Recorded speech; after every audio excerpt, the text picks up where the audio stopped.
Andito ako ngayon sa Pops Bike Shop. Ako nga po pala si Papa Jack. At narito ko ngayon sa Bike Talk with Papa Jack. Oh, Christmas na, nakuha mo na yung bonus mo. Kailangan mo na magpalit ng ano, di ba, ng suspension. Ay, may papakita ko sa iyo. Ito, mainit-init pa. Ngayon si Master Jeff, oh. Right? Papakita ko sa itong Tank 32 na bagong-bago, mainit-init pa. At anong kulay? Papakita ko na sa iyo. Eto na yun, mga Master. Kita nyo naman, bloody red.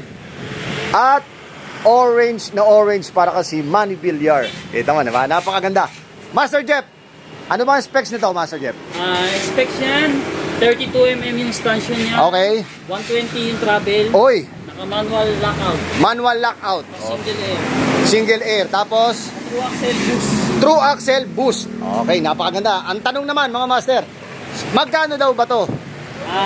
Presyo nito, 3,900 pesos. Pero pagka pinuntahan kanila at sinabihan kanila na ang pogi-pogi ni Master Jeff, meron bang discount yon? Meron pa yan. Oh, kita mo. Puntahan mo muna sabihin yung magkano yung discount. Pumunta ka lang dito. May iba't ibang kulay pa to, Master. Beautiful color niyan. Black, gold. Black, gold, orange, red, at yun yung gold, yung parang 36. Oh, yun oh. Ganda ng kulay. So, ngayon, kung gusto nyong bumili online, meron naman silang TikTok, meron sila sa Shopee.